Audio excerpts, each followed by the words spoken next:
Bonsoir, bienvenue à Inside News. Je suis Serena et nous sommes le lundi 13 octobre 2025. Ce soir, nous vous présentons les événements qui façonnent notre monde, des titres dominants au développement qui méritent votre attention mais échappent souvent aux projecteurs. Nous commençons par une journée historique au Moyen-Orient, examinons une crise qui s'aggrave à Washington et explorons des événements à travers les continents qui portent des conséquences bien au-delà de leurs frontières. Nous commençons par les développements majeurs de ce soir, au Moyen-Orient. Le conflit à Gaza a atteint un tournant décisif aujourd'hui. Les 20 derniers otages israéliens vivants sont rentrés chez eux après plus de 2 ans de captivité. Cette libération marque la première phase d'un accord de cessez-le-feu négocié par le président Donald Trump via les canaux de médiation américains et qataris. Le premier groupe de 7 otages a franchi la frontière israélienne tôt ce matin, suivi des 13 derniers plus tard dans la journée. Le personnel militaire israélien les a transportés vers l'installation de Re'im dans le sud d'Israël, où des équipes médicales ont effectué des évaluations initiales avant leur transfert vers les hôpitaux de Tel Aviv. Parmi les libérés, Omri Miran, père de 48 ans enlevé de sa maison au kibbutz Nahal Oz, et Alon Ohel, pianiste de 24 ans kidnappé lors du festival de musique Nova il y a 2 ans. Le président israélien Isaac Herzog a personnellement contacté plusieurs otages libérés. Il a déclaré à OL, connu pour son talent musical, que le piano de la résidence présidentielle l'attend. L'échange a impliqué une réciprocité substantielle.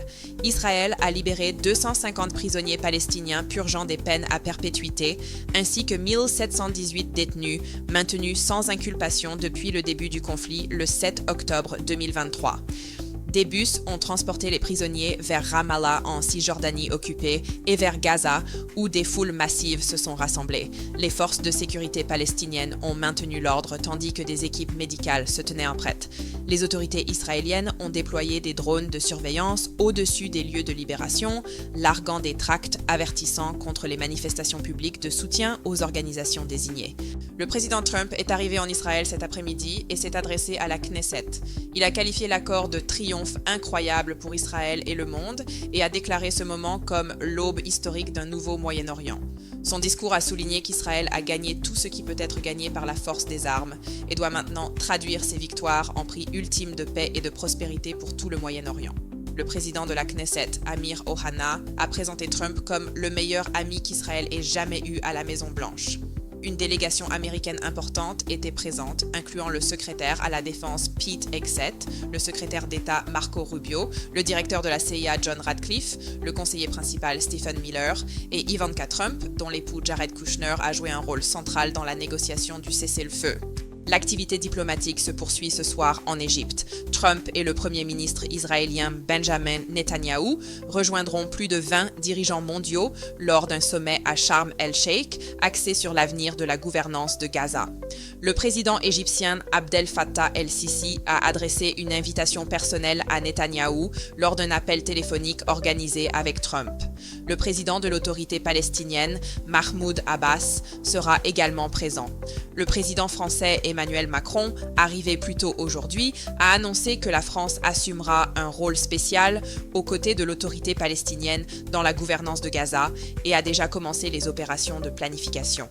Les responsables palestiniens ont exprimé un optimisme prudent. Adel Attia, directeur du département européen au ministère palestinien des Affaires étrangères, a déclaré aux journalistes que les Palestiniens accueillent favorablement ces développements, mais insiste sur la nécessité de solutions permanentes.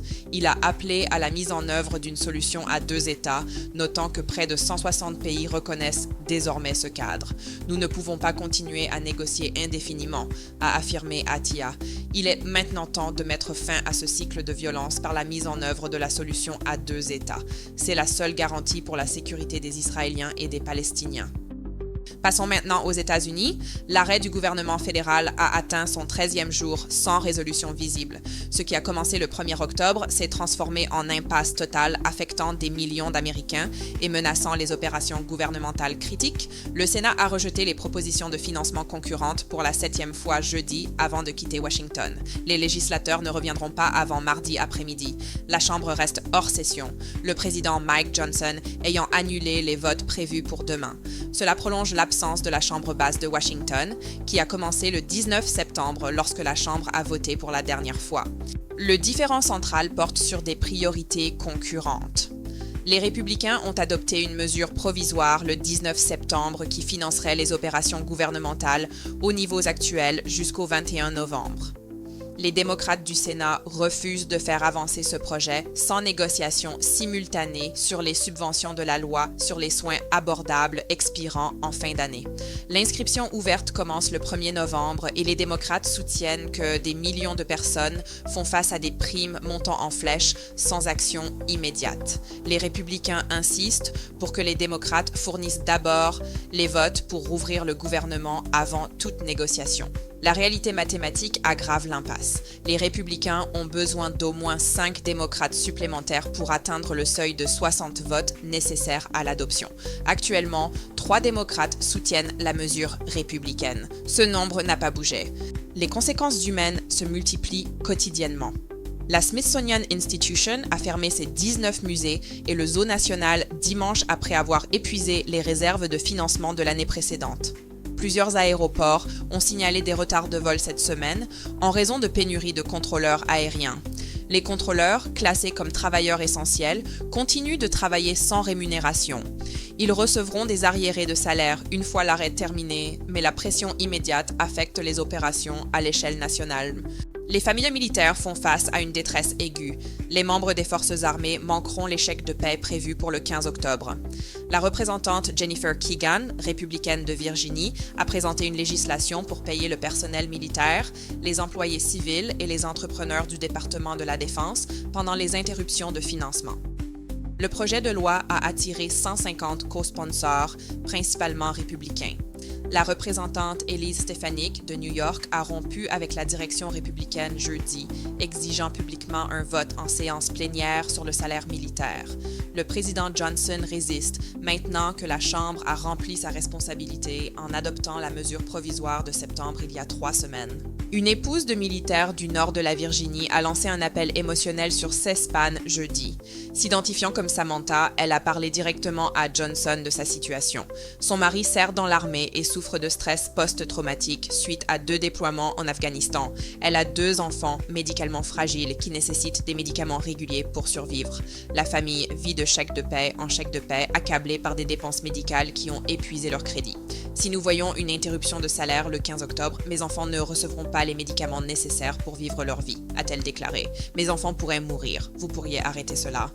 Johnson a écouté silencieusement et a répondu que des histoires comme la sienne le maintiennent éveillé la nuit, mais il n'a offert aucun engagement à changer de cap. Le président Trump a abordé la question du salaire militaire mercredi, déclarant « Une semaine pour moi est long » et promettant « Nous nous en occuperons ». Aucune action concrète n'a suivi. Le calendrier législatif plus large révèle un échec systémique. Le Congrès doit adopter 12 projets de loi de crédit annuels pour financer pleinement les opérations gouvernementales. La Chambre en a approuvé 3. Aucun n'a franchi les 2 chambres. Le représentant Kevin Kiley, républicain de Californie, a critiqué Johnson mercredi pour avoir maintenu la Chambre en vacances prolongées alors que le travail législatif fondamental reste incomplet. Le président ne devrait même pas penser à annuler la session pour une 3e semaine consécutive, a écrit Kiley. Johnson a défendu sa décision, arguant que le travail sur les crédits se poursuit par la négociation et la délibération en comité même sans vote en séance plénière. Les agences fédérales fonctionnent avec des effectifs squelettiques, créant des retards en cascade dans les approbations réglementaires, les permis et le traitement des contrats. L'administration de la sécurité sociale a réduit ses services. Les données récentes de sondages de YouGov menés du 4 au 6 octobre montrent que le taux d'approbation de Trump atteint des creux de 2e mandat parmi 3 groupes démographiques, l'arrêt gouvernemental étant cité comme facteur contributif. Nous passons maintenant au développement au Liban, où les tensions persistent malgré l'annonce du cessez-le-feu à Gaza. Des frappes aériennes israéliennes ont touché des cibles dans le sud du Liban le 11 octobre, tuant une personne et en blessant 7. Les frappes ont temporairement coupé une autoroute majeure reliant Beyrouth aux régions du sud. Les responsables du ministère libanais de la Santé ont confirmé les victimes et les dommages aux infrastructures. Le timing, survenant juste avant que les négociations sur la libération des otages à Gaza n'atteignent leur conclusion, suggère les préoccupations de sécurité parallèles qu'Israël maintient concernant sa frontière nord. Cela conclut notre couverture principale. Maintenant, des histoires qui nécessitent votre attention. Maintenant, nous nous tournons vers des histoires qui reçoivent une attention insuffisante, mais portent des conséquences importantes. En Europe, les développements militaires d'Europe de l'Est pénètrent rarement la couverture médiatique générale, pourtant ils façonnent l'architecture de sécurité continentale. Le président Trump a émis un avertissement à Moscou cette semaine concernant un éventuel soutien militaire américain à l'Ukraine. La déclaration mentionne spécifiquement les missiles de croisière Tomahawk, système d'armes avancé actuellement interdit aux forces ukrainiennes. Le président ukrainien Volodymyr Zelensky a demandé ces systèmes à plusieurs reprises tout au long du conflit. L'activité de l'industrie de la défense renforce cette trajectoire. Lockheed Martin, le fabricant aérospatial américain, a annoncé son intention de produire 400 missiles de frappe de précision par an. Ces armes, désignées PRSM, servent de remplacement au système de missiles ATACMS que les États-Unis ont fourni à l'Ukraine en quantité limitée.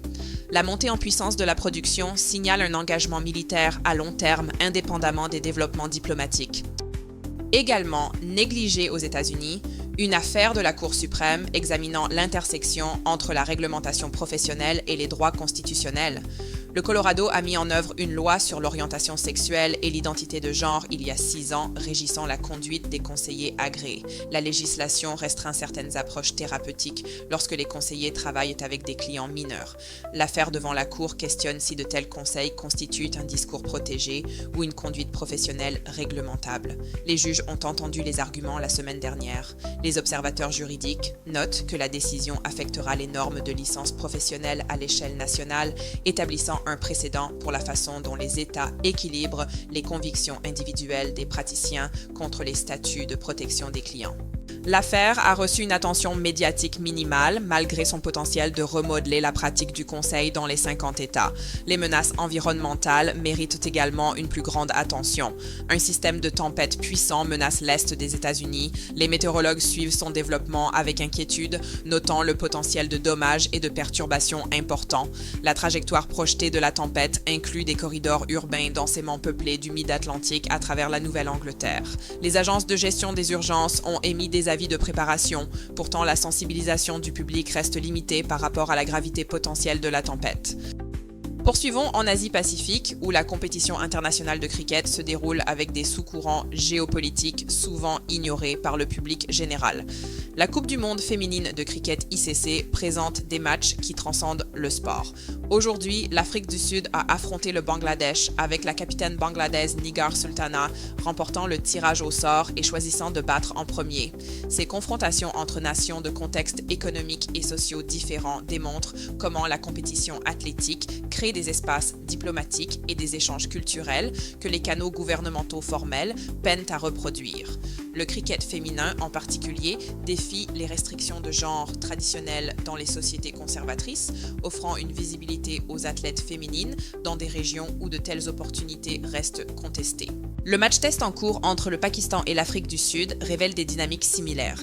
Le lanceur pakistanais Noman Ali a placé son équipe en position dominante lors du deuxième jour. Le cricket sert de pont culturel primaire entre les nations sud-asiatiques et le Commonwealth plus large, maintenant des connexions que les tensions politiques menacent régulièrement. L'engagement sportif du Pakistan avec l'Afrique du Sud, compte tenu des relations historiques complexes des deux nations avec les institutions internationales, crée des canaux diplomatiques informels qui opèrent indépendamment de la politique étrangère officielle. La série de tests de l'Inde contre les Antilles approche de sa conclusion, l'Inde dominant lors du 4e jour. Les Antilles ont riposté, mais l'Inde semble positionnée pour la victoire. Cette série met en évidence la structure de pouvoir évolutive au sein du cricket international. Le cricket des Antilles, autrefois force dominante du sport, lutte maintenant contre des nations disposant de ressources financières et d'infrastructures de développement plus substantielles. Ce changement reflète des schémas plus larges de redistribution économique mondiale, où les puissances traditionnelles déclinent, tandis que les économies émergentes affirment leur influence par des canaux culturels ainsi qu'économiques. Voici les développements du monde entier en ce lundi 13 octobre 2025, de la libération historique des otages à Gaza à la crise politique enracinée à Washington, des décisions de sécurité européennes négligées aux événements sportifs portant une signification plus profonde. Ces histoires façonnent le monde que nous habitons. À Inside News, nous croyons que chaque histoire mérite attention, pas seulement celles qui génèrent des titres. Les développements sous-rapportés se révèlent souvent les plus lourds de conséquences avec le temps. Nous restons engagés à vous apporter à la fois l'évident et l'obscur, le célébrer et le négliger. Merci de votre attention. C'était Serena pour Inside News.